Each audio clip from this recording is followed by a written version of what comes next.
नमस्कार विद्यार्थी मित्रांनो, my self Nihal sir. Welcome to global online Marathi.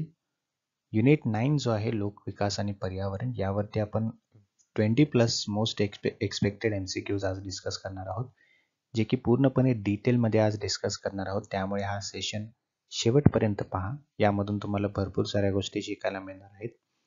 त्यासोबतच एक महत्त्वपूर्ण सूचना, येणाऱ्या महाराष्ट्र सेट परीक्षेसाठीच म्हणजे 2025 MH सेट एक्झामिनेशनसाठी global online paper 1 full course घेऊन आलेला आहे. त्यामध्ये तुम्हाला मॉक टेस्ट मिळणार आहेत, संपूर्ण अभ्यासक्रमावरती नोट्स मिळणार आहेत, व्हिडिओ लेक्चर्स मिळणार आहेत आणि सरावासाठी MCQs आणि PYQs मिळणार आहेत. सो त्वरितच तुम्हाला या दिलेल्या नंबरवरती कॉन्टॅक्ट करायचा आहे. व्हॉट्सअप मेसेज किंवा व्हॉट्सअप कॉल करून तुम्ही हा कोर्स जॉईन करू शकता. Okay, so this is first question. Which of the following pollutants are included in the air quality index?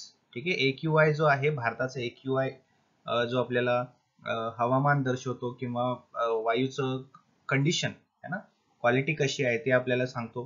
ते एअर क्वालिटी इंडेक्स मध्ये खाली दिल्यापैकी कुठले वायू, ठीक आहे, किंवा कुठले प्रदूषके समाविष्ट आहेत हे विचारलेले आपल्याला. ठीक आहे, तर एअर क्वालिटी इंडेक्स मध्ये जे काही आपल्याला प्रदर्शित केलं जातं त्याच्यामध्ये कुठल्या वायूंना कन्सिडर करून आपल्याला ते हवामान प्रदर्शित केलं जातं किंवा कंडिशन सांगितले जाते ते विचारले आपल्याला.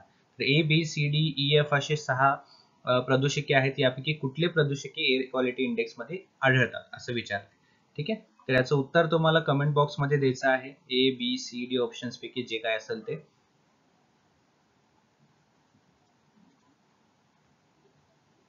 आणि प्रत्येक राईट आन्सरला 2 मार्क्स आहेत. तुमचा जो काही स्कोर असेल तो कमेंट बॉक्स मध्ये सांगायचा.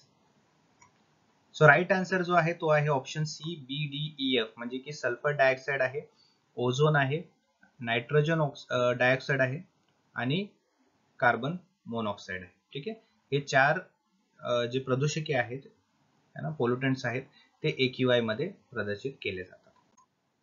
बघा, central pollution control board CPCB जे आहे त्यांचा AQI हा एक इनिशिएटिव्ह आहे भारताचा. ठीक आहे, त्यामध्ये तुम्हाला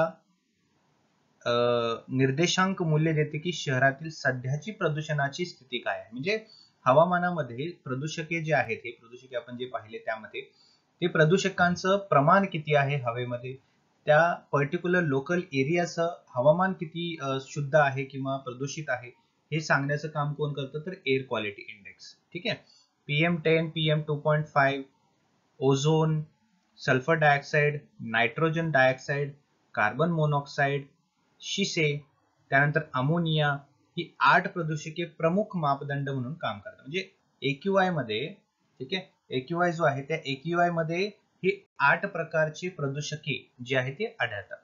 ठीक आहे, पुढचा प्रश्न आहे lead exposures in human through breathing और फूड इनटेक मे कॉज. आता लीडचं जर आपल्या शरीरामध्ये जर लीडने काय केलं, समावेश केला, ते अन्नातून असेल किंवा ब्रीदिंगच्या माध्यमातून असेल, तर त्यामुळे आपल्या शरीरावरती काय परिणाम होतो हे आपल्याला विचारले.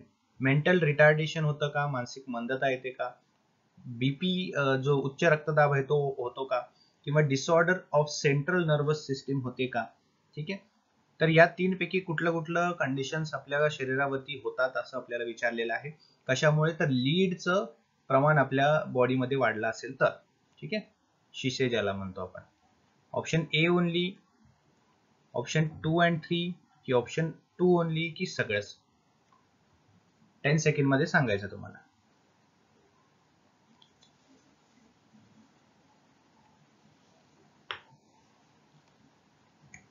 So all of the above, mental retardness पण होतं, हाय ब्लड प्रेशर पण होतं आणि सेंट्रल नर्वस सिस्टीम मध्ये डिसऑर्डर होतं, म्हणजे विकृती येते. ठीक आहे, सिम्पटम्स मे इन्क्लूड ॲब्डोमिनल पेन. काय काय सिम्पटम्स होऊ शकतात बघा लीडचं जर आपण ब्रीदिंग माध्यमातून किंवा अन्नाच्या माध्यमातून शिशेचं सेवन केलं तर. ॲब्डोमिनल पेन होतं, कॉन्स्टिपेशन होऊ शकतं, हेडॅक होतं, इरिटेबिलिटी होतं, मेमरी प्रॉब्लेम होतो, इन्फर्टिलिटी सुद्धा होते आणि टिंगलिंग इन हँड्स आणि फीट हे सुद्धा होतं.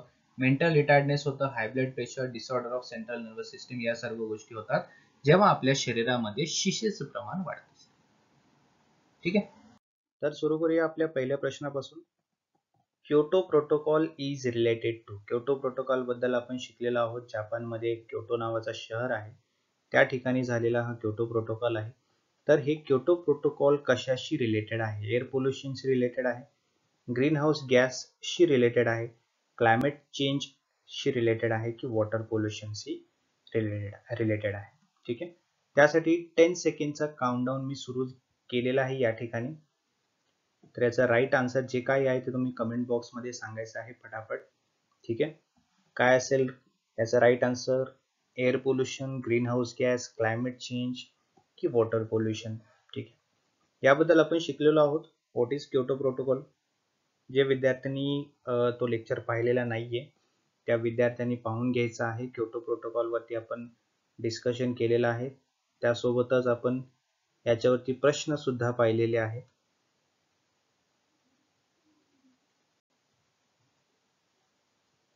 Okay, so right answer of this question is option B, greenhouse gas. Kyoto protocol 11 December 1997 रोजी स्वीकारण्यात आला होता. दॅट मीन्स 11 डिसेंबर 1997 रोजी हा लॉ साईन झाला होता. तो 16 फेब्रुवारी 2005 रोजी अंमलात आला. म्हणजे त्याचं जे वर्किंग आहे आपण असं म्हणू शकतो ते 16 फेब्रुवारी 2006 रोजी अंमलात आला. सध्या क्योटो प्रोटोकॉलचे 192 पक्ष आहेत. सध्या जे मेंबर्स आहेत क्योटो प्रोटोकॉलमध्ये ते 192 इतके आहेत. क्योटो प्रोटोकॉल हा एक आंतरराष्ट्रीय करार होता ज्याने 1992च्या United Nations framework convention of climate change UNFCC full form लक्षात ठेवा याचा विस्तार केला, जो ज्या पक्षांना हरितगृह वायू उत्सर्जन कमी करण्यासाठी वचनबद्ध करतो. आलं लक्षात? तर UNFCC याचे जे काही फ्रेमवर्क्स आहेत, याचे काही रूल्स आहेत, याचे काही ऑब्जेक्टिव्ह आहेत, त्याला फुलफिल करण्यासाठी किंवा त्याला पुढे चालवण्यासाठी हा जो क्योटो प्रोटोकॉल आहे तो इम्प्लिमेंट करण्यात आला होता. ठीक आहे, तर लक्षात ठेवा Kyoto protocol it is related to greenhouse gas emission. पुढचा प्रश्न, which amendment was agreed to phase down HFCs under the Montreal Protocol. Okay, Montreal protocol जे आहे त्याच्यामध्ये एक अमेंडमेंट झाला होता. ठीक आहे, तर तो अमेंडमेंट जो आहे तो HFC ला कमी करण्यासाठी किंवा HFC जो आहे त्याचं फेज डाऊन करण्यासाठी हा अमेंडमेंट केला होता. तो कुठल्या अमेंडमेंट मध्ये होता किंवा तो कुठला अमेंडमेंट होता असं विचारलं गेलं आहे. पॅरिस अमेंडमेंट आहे, न्यूयॉर्क अमेंडमेंट आहे, दिल्ली अमेंडमेंट आहे की किगाली अमेंडमेंट आहे. ठीक आहे, काउंटडाऊन स्टार्ट करतोय.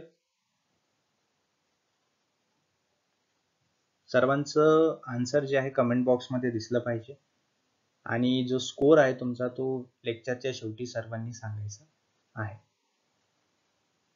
ठीक आहे, असा कुठला अमेंडमेंट आहे क्योटो प्रोटोकॉल मध्ये जो की HFCचं फेज डाऊन करण्यासाठी साइन केला होता किंवा ऍग्री केला होता.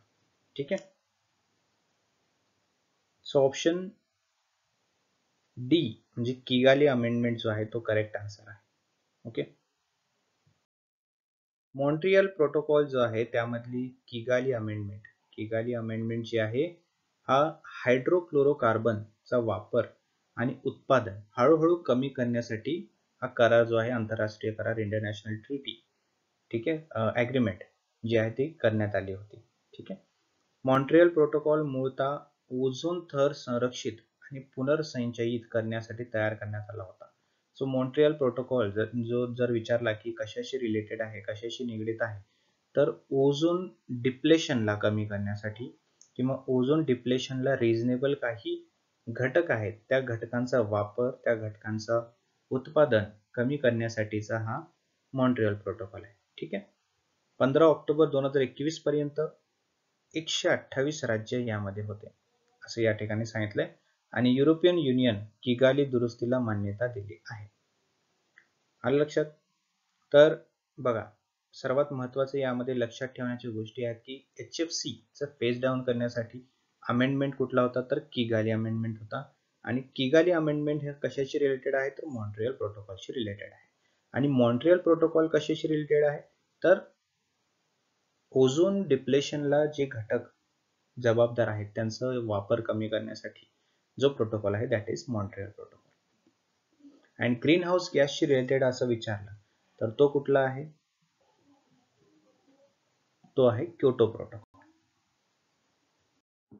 So next question is India's 8-point NAPCC will get 3 new missions named. ठीक आहे, इंडियाचा जो 8 पॉइंट वाला NAPCC जो आहे त्यामध्ये आणखीन 3 मिशन जे आहेत ते येणार आहेत असं म्हटलेलं आहे. ते कुठले आहेत असं विचारले. Health coastal zone waste to energy, की health afforestation and conservation of water resources, की health coastal zone and afforestation, की none of the above. Countdown start केलेला आहे. फटाफट उत्तर द्यायचं सर्वांनी.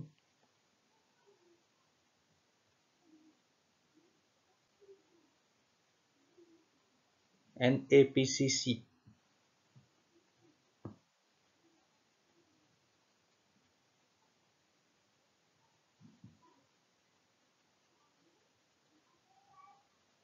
Okay, so correct answer of this question is option A, that is health coastal zone आणि waste to energy म्हणजे आरोग्य, किनारी झोन आणि कचरा. ठीक आहे, कचऱ्यापासून ऊर्जा असं त्याचा तिसरा पॉइंट आहे. तर हे 3 नवीन मिशन जे आहेत ते येणार किंवा ऍड होणार आहेत असं म्हटलेलं आहे. National action plan for climate change NAPCC हा जो आहे 2008 मध्ये हवामान बदलाच्या प्रतिकूल भावनांना कमी करण्यासाठी आणि त्यांच्याशी जुळवून घेण्यासाठी सुरू करण्यात आलेला प्रोग्राम आहे किंवा कार्यक्रम आहे असं म्हटलं तरी चालेल. कृती आराखडा 2008 मध्ये 8 उपमोहिमांसह सुरू करण्यात आला होता. हा 8 न्यू मिशन्स आहेत NAPCC मध्ये. आपण प्रत्येक मिशन डिस्कस केलं होतं आपल्या कन्सेप्ट शिकताना.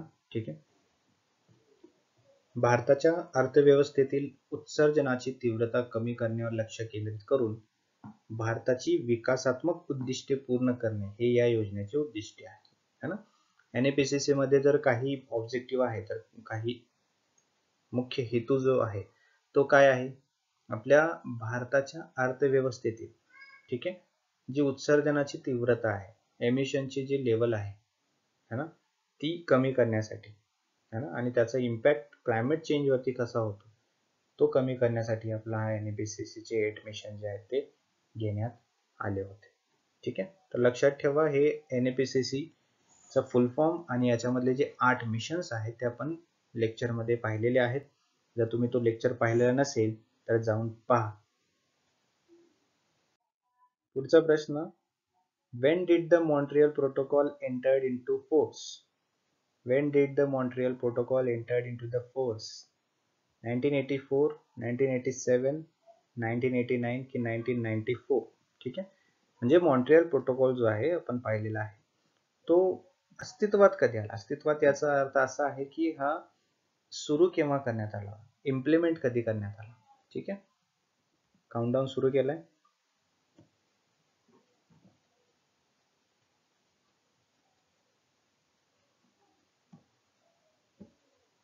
ओके, आन्सर द्या सर्वांनी फटाफट. काय असू शकतं याचं करेक्ट आन्सर? 1984, 87, 89 की 94?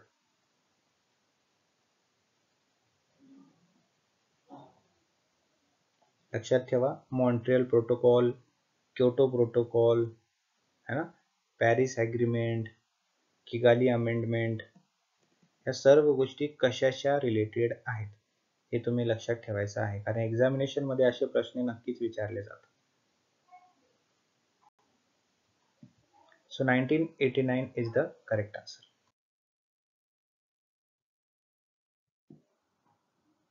ठीक आहे, तर मॉन्ट्रियल प्रोटोकॉल हा एक इंटरनॅशनल ॲग्रीमेंट आहे, आंतरराष्ट्रीय करार आहे जो ओझोनच्या कमी होण्यास जबाबदार असलेल्या असंख्य पदार्थांचे उत्पादन टप्प्याटप्प्याने काढून ओझोन थराचे संरक्षण कमी करण्यासाठी डिझाईन केलेले आहे.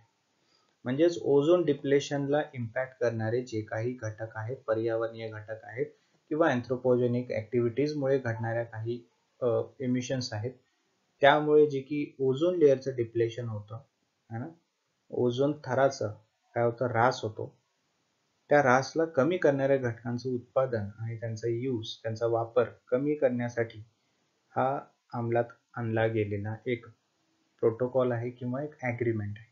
ठीक आहे, त्याचं नाव आहे मॉन्ट्रियल प्रोटोकॉल. 16 सप्टेंबर 1987 मध्ये हा मान्य करण्यात आला होता, याची साईन झाली होती. परंतु 1 जानेवारी 1989 रोजी अंमलात आणण्यात आला. ठीक आहे, त्यात अंमलात आणणं म्हणजेच काय, इम्प्लिमेंट करणं. आणि इम्प्लिमेंटचा प्रश्न कसा येतो की when did this agreement came into the force. Okay, came into the force म्हणजे तो फोर्स मध्ये कधी आला, म्हणजेच चालू कधी झालं. ओके, असा त्याचा अर्थ होतो. पुढचा प्रश्न आहे green house conference is also non as. ठीक आहे, ग्रीन हाऊस कॉन्फरन्स असं कोणाला म्हटलं जातं? क्योटो कॉन्फरन्सला म्हटलं जातं, स्टॉकहोम कॉन्फरन्सला म्हटलं जातं, मॉन्ट्रियल प्रोटोकॉलला म्हटलं जातं, की या सर्वांनाच, म्हणजे ऑल ऑफ दी अबोव याचा आन्सर असू शकतं. काय असू शकतं सांगा फटाफट. ओके, सो काउंटडाऊन सुद्धा स्टार्ट केलेला आहे. Within these 10 seconds you need to answer in the comment box. Correct?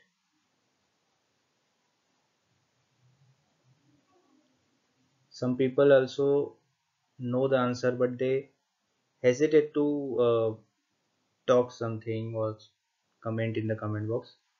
So I request all of them, please don't hesitate, or please don't be scared to answer, or don't be scared to talk. Okay, just because learning should be interactive, right? So आपल्याला काय करायचं आहे, शिकायचं आहे ते interactive पद्धतीने शिकायचं आहे. ओके, माझं चुकेल, सर काहीतरी बोलतील याच्याकडे लक्ष द्यायचं नाही.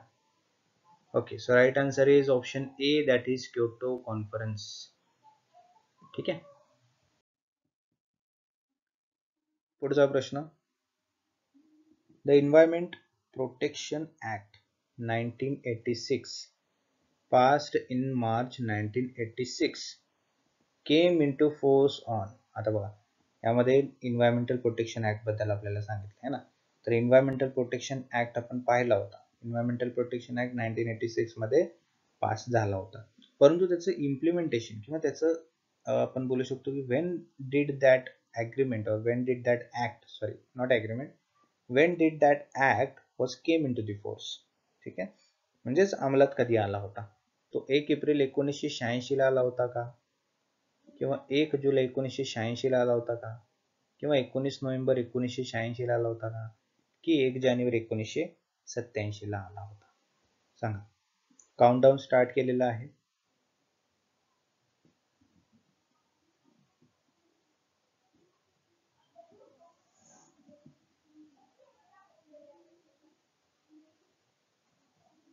फटाफट उत्तर द्यायचं सर्वांनी.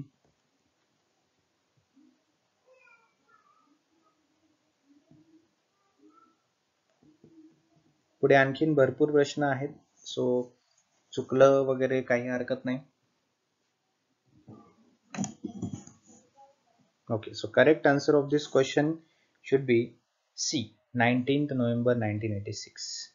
1986, 19 नोव्हेंबर.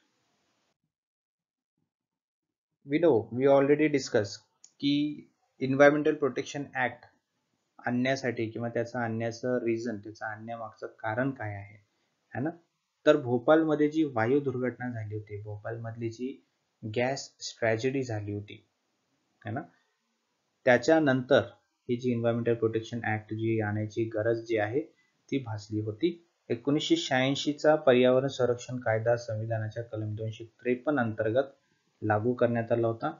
मे 1986 मध्ये पास झाला होता आणि 19 नोव्हेंबर 1986 मध्ये अंमलात आणण्यात आला होता. ठीक आहे,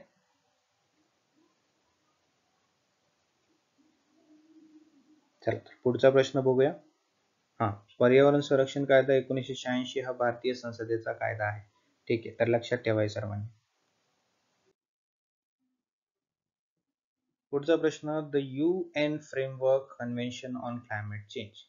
ठीक आहे, UNFCCC 1992 मध्ये तो आला होता. And that came into force on which date. 21 March 1993, 21 March 1994, 29 March 1993 की 29 मार्च 1994. ठीक आहे, When did the FCCC okay it came into the force असं विचारले आपल्याला.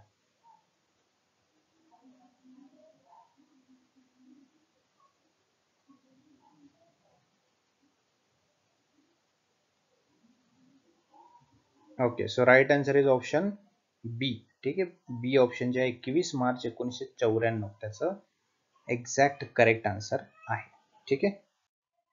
3 ते 14 जून 1992 किती 3 ते 14 जून 1992 या कालावधीत रिओ दी जेनेरिओ या ठिकाणी झालेल्या अनौपचारिकरित्या जे इन्फॉर्मल है ना अनौपचारिकरित्या पृथ्वी समिट म्हणजे अर्थ समिट म्हणून ओळखल्या जाणाऱ्या पर्यावरण आणि विकासावरील संयुक्त राष्ट्र परिषद ठीक आहे 1954 राज्यांनी स्वाक्षरी केली होती. हे बॉन येथे मुख्यालय असलेल्या सचिवालयाची स्थापना करण्यात आली आणि 21 मार्च 1994 रोजी हा अंमलात आणण्यात आला होता. ठीक आहे, लक्षात ठेवा, या सर्व गोष्टी तुमच्यासाठी इम्पॉर्टंट आहेत. ओके, तुमच्या एक्झामिनेशन पर्स्पेक्टिव्हने जर बघायला गेलं तर खूप इम्पॉर्टंट प्रश्न आहेत है ना. एक्सप्लेनेशन जास्त इम्पॉर्टंट आहे कारण प्रश्नामध्ये बघा काय काय इम्पॉर्टंट आहे. प्रश्न जे आपण डिस्कस करतोय त्यामध्ये ऑप्शन्स है ना, त्या ऑप्शन्स मध्ये सुद्धा आपल्याला कधी कधी फिरून प्रश्न विचारले जातात. आलं लक्षात. आणि आपण जे कन्सेप्ट क्लिअर करतोय प्रश्नांच्या द्वारे त्याच्यामधून सुद्धा आपल्याला प्रश्न विचारला जाऊ शकतो. So each and every point is important for your exam. पुढचा प्रश्न, which one of the following is the objective of Kyoto protocol. Kyoto protocol काय आहे आपण पाहिलंय, त्याचा उद्देश काय आहे असं आपल्याला विचारले. Containing emission of green house gases, हरितगृह वायूंचे उत्सर्जन असलेले किंवा त्याला जे घटक आहेत ते, किंवा protecting the ozone layer from depletion है ना, की decreasing the CFCs and HFCs usage, की increasing the green house gases. हे तर असू शकत नाही है ना.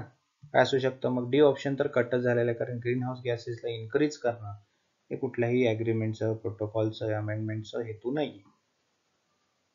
Correct.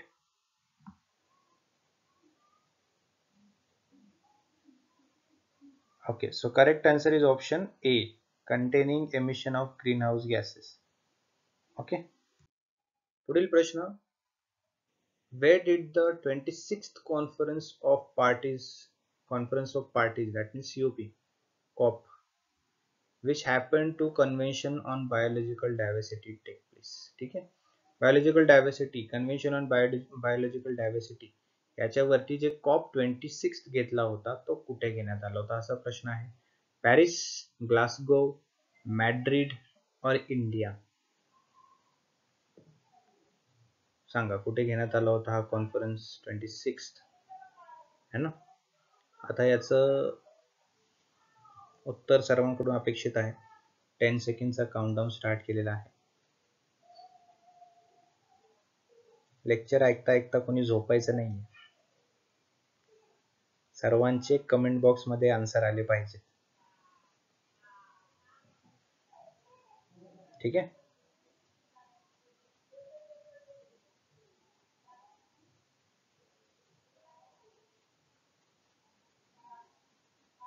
Okay, so correct answer of this question is Glasgow.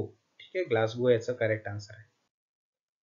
COP ही संयुक्त राष्ट्रीय हवामान बदल फ्रेमवर्क कन्व्हेन्शन म्हणजे UNFCCC. ठीक आहे, United Nations framework on climate change, convention on climate change असं आहे. तर COP26 31 ऑक्टोबर ते 13 नोव्हेंबर 2021 या कालावधीत ग्लासगो, स्कॉटलँड, युनायटेड किंगडम या ठिकाणी हा घेतला होता. ठीक आहे, 26वी संयुक्त राष्ट्रांची हवामान बदल परिषद ही होती, हे लक्षात ठेवा. कॉप म्हणून ओळखल्या जाणाऱ्या पक्षांची ओके परिषद जी आहे ते हवामान बदलावरील संयुक्त राष्ट्रांच्या फ्रेमवर्क कन्व्हेन्शनच्या अंमलबजावणीवर देखरेख करण्यासाठी आणि पुनरावलोकन करण्याची जबाबदार निर्णय घेणारी संस्था आहे. म्हणजे कॉप जी काय आहे, कॉप आपलं जे UNFCCC मध्ये जे काही इम्प्लिमेंटेशन असतात, जे काही प्लॅन्स असतात, त्या प्लॅन्सला इम्प्लिमेंटेशन करण्यासाठी किंवा त्या प्लॅन्सवरती इम्प्लिमेंटेशन केल्यानंतर व्यवस्थित काम करत आहे की नाही है ना, हे बघण्याचं काम किंवा याच्यावरती देखरेख करण्याचं काम कोण करतं तर कॉप करतं. ठीक आहे, 197 राष्ट्र आणि प्रदेश यामध्ये टोटल मेंबर्स आहेत. नॅशनल डिझास्टर मॅनेजमेंट ऑथॉरिटी, ज्याला आपण शॉर्टमध्ये काय म्हणतो, NDMA. ठीक आहे. हे NDMA जी संस्था आहे, ही जी ऑथॉरिटी आहे, याचं हेड कोण आहे किंवा याचं प्रमुख कोण आहे किंवा ते कोणाच्या आपल्या ऑर्डर्सवरती चालतो. ठीक आहे. Prime minister of India, president of India, governor of states की चीफ मिनिस्टर ऑफ स्टेट्स. ठीक आहे. म्हणजे काय, पंतप्रधान आहेत, प्रेसिडेंट आहेत की राज्यपाल की राज्यमंत्री, याचा हेड कोण आहे. तर याचा हेड कोण आहे, prime minister. Option A. Okay. Prime minister of India जे आहेत ते नॅशनल डिझास्टर मॅनेजमेंट ऑथॉरिटीला काय करतात, हेड करतात किंवा ते त्याचे प्रमुख आहेत.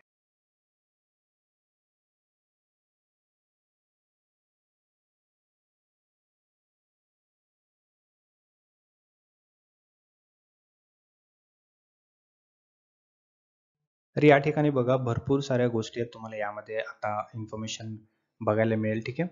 भारताच्या पंतप्रधानांच्या अध्यक्षतेखाली राष्ट्रीय आपत्ती व्यवस्थापन प्राधिकरण NDMA, जसं आपण आता क्वेश्चन मध्ये पाहिलं. ठीक आहे.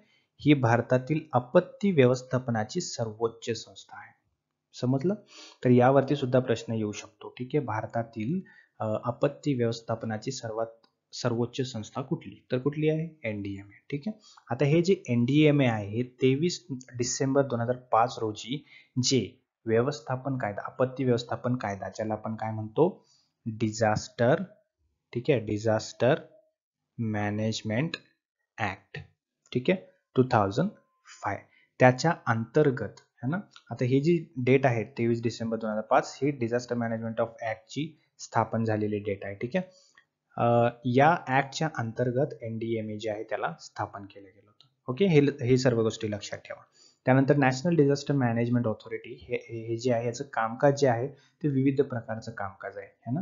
हे जे कार्यक्रम राबवत असते विविध प्रकारचे, त्यामध्ये राष्ट्रीय चक्रीवादळ जोखीम व्यवस्थापन प्रकल्प आहे, शाळा सुरक्षा प्रकल्प आहे, निर्णय समर्थन प्रणाली आहे आणि वेगवेगळे आणखीन काही कार्यक्रम जे आहे ते NDMA राबवत असते. ठीक आहे. 9 नोव्हेंबर 2017 रोजी नवी दिल्ली येथे भारत आपत्ती प्रतिसाद शिखर परिषद, the Indian disaster response summit, हे जे आयोजित केलं गेलं होतं. ठीक आहे. 9 डिसेंबर 2017 रोजी काय आयोजित केलं होतं, India disaster response summit. Okay. हे लक्षात ठेवा, अत्यंत गरजेचं आहे. हे काय होतं यामध्ये, की जी राष्ट्रीय आपत्ती व्यवस्थापन प्राधिकरण NDMA आणि social networking site Facebook, okay, या दोघांनी मिळून याचं नियोजन केलं होतं. कशाचं, इंडिया डिझास्टर रिस्पॉन्स समिट. आणि ही जी परिषद होती, ही एक आपत्ती प्रतिसादावरती फेसबुक सोबतची भागीदारी करणारा भारत हा पहिला देश ठरला होता. ओके. म्हणजे जे नॅशनल डिझास्टर्स असतात है ना, किंवा डिझास्टरवरती जे मॅनेजमेंट असतं किंवा रिस्पॉन्स जो असतो डिझास्टरसाठी, त्यासाठीची फेसबुक सोबत भागीदारी करणारा भारत हा जगातला सर्वप्रथम देश आहे. ठीक आहे. यावरती सुद्धा क्वेश्चन विचारला जाऊ शकतो. त्यामुळे हे सर्व गोष्टी ज्या आहेत तुम्ही तुमच्या नोटबुकमध्ये नोट डाऊन करा किंवा याचा स्क्रीनशॉट काढून ठेवा, तुम्हाला उपयोगी ठरेल. पुढे बघा, which of the following groups people is more vulnerable in the event of disaster, है ना. आता जर आपत्ती येत असेल है ना, आपत्तीमध्ये सगळ्यात जास्त वल्नरेबल कोण आहे है ना, कुठल्या घटकावरती जास्तीत जास्त आपत्तीचा परिणाम होतो. Okay. Main boys and old people म्हणजे पुरुष, मुले आणि वृद्ध लोक, की मेन विमेन अँड बॉयज म्हणजे पुरुष, महिला आणि मुले, की women, children and old people म्हणजे महिला, मुले आणि वृद्ध लोक, की नन ऑफ द अबोव, है ना. तर यामध्ये ऑप्शन सी जे आहे ते स्टडीज नुसार राईट आहे. ठीक आहे. As per the different studies, त्यामध्ये विमेन, चिल्ड्रन आणि ओल्ड पीपल जे आहेत ते मोस्ट वल्नरेबल असतात असं सांगितलेलं आहे. ठीक आहे.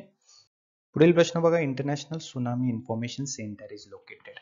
इंटरनॅशनल विचारलंय. ठीक आहे. International tsunami information centre ITIC, okay, हे कुठे आहे, हे कुठे लोकेटेड आहे, होनोलुलू, गोवा, जकार्ता की पुदुचेरी.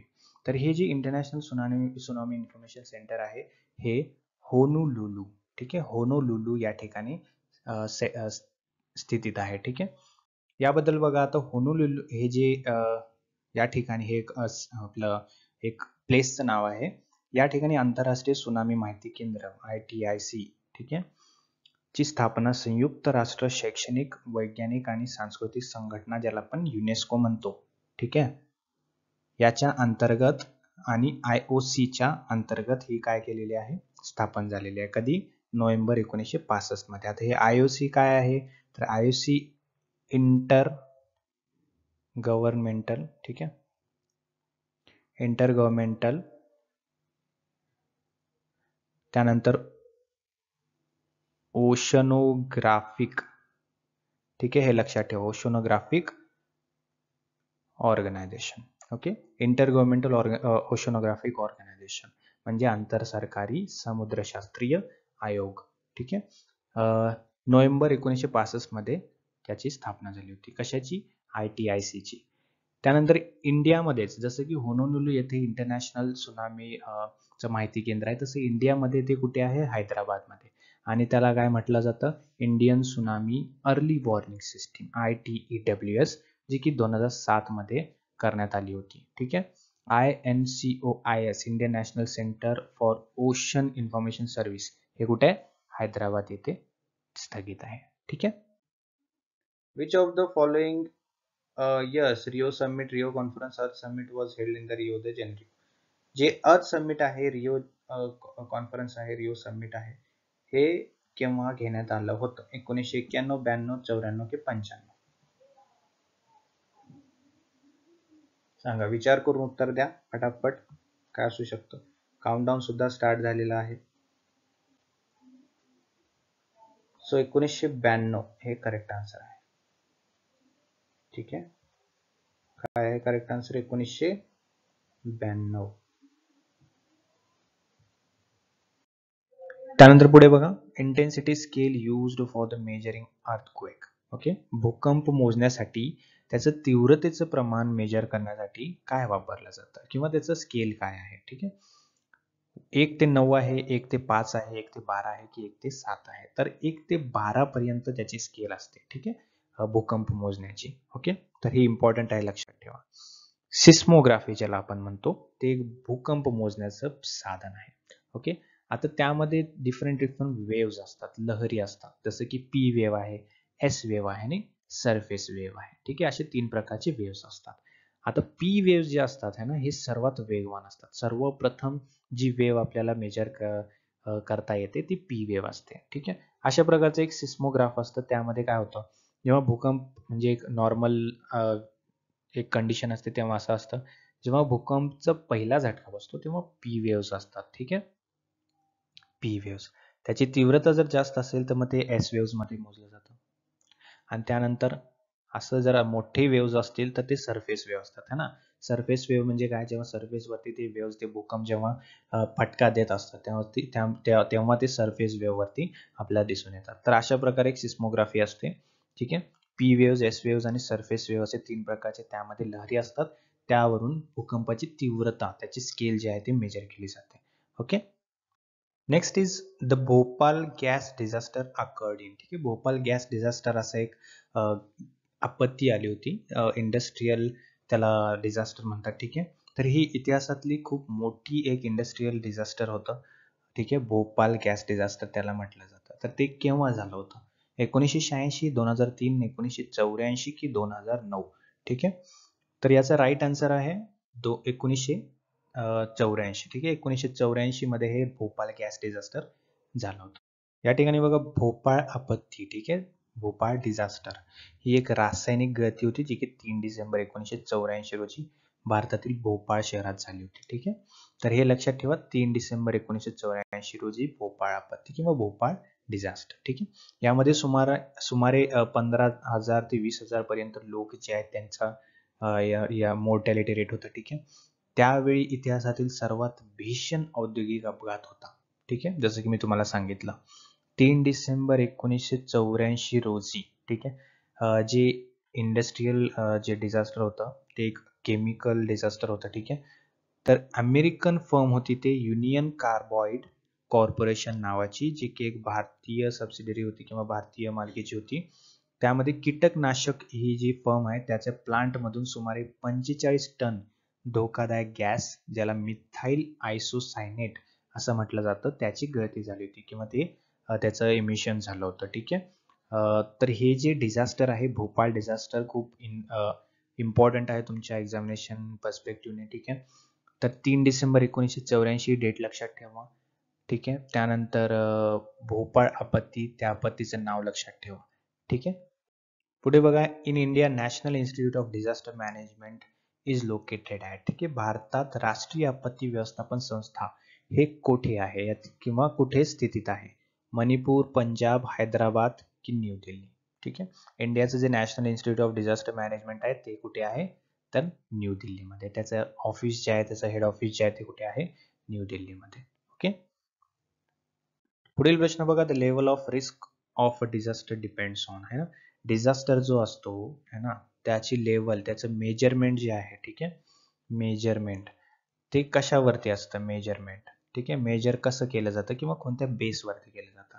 ऑप्शन्स बघा काय काय आहेत. नेचर ऑफ हजार्ड म्हणजे जे धोका झाला होता, जे डिझास्टर होतं त्याचं स्वरूप काय होतं, है ना, कसला डिझास्टर होता त्यावरती, किंवा vulnerability of the elements which are affected. ठीक आहे. काही जे एलिमेंट्स आहेत, काही जे घटक आहेत त्यावर वल्नरेबिलिटी म्हणजे किती प्रमाणात त्यावरती अफेक्ट झालेला आहे. ठीक आहे.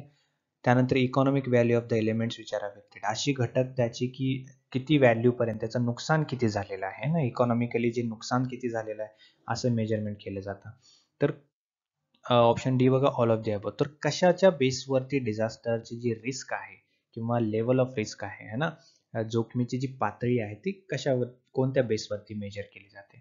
तर ऑप्शन डी इज करेक्ट. म्हणजे वरील सर्व, त्याचा नेचर सुद्धा मेजर केला जातो, त्याची वल्नरेबिलिटी आणि त्याचे इकॉनॉमिक व्हॅल्यू सुद्धा यामध्ये एलिमेंट त्याच्या मेजरमेंटमध्ये धरलं जातं. ठीक आहे.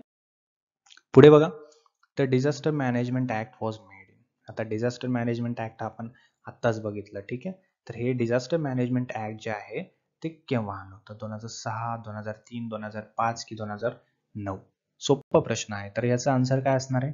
ऑप्शन सी, ऑब्व्हियसली 2005 आहे ना. यामध्ये काही अवघड नव्हतं. डिझास्टर मॅनेजमेंट ऍक्ट 2005 असंच त्याचं नाव आहे, त्यामुळे 2005 मध्ये ते आलं होतं.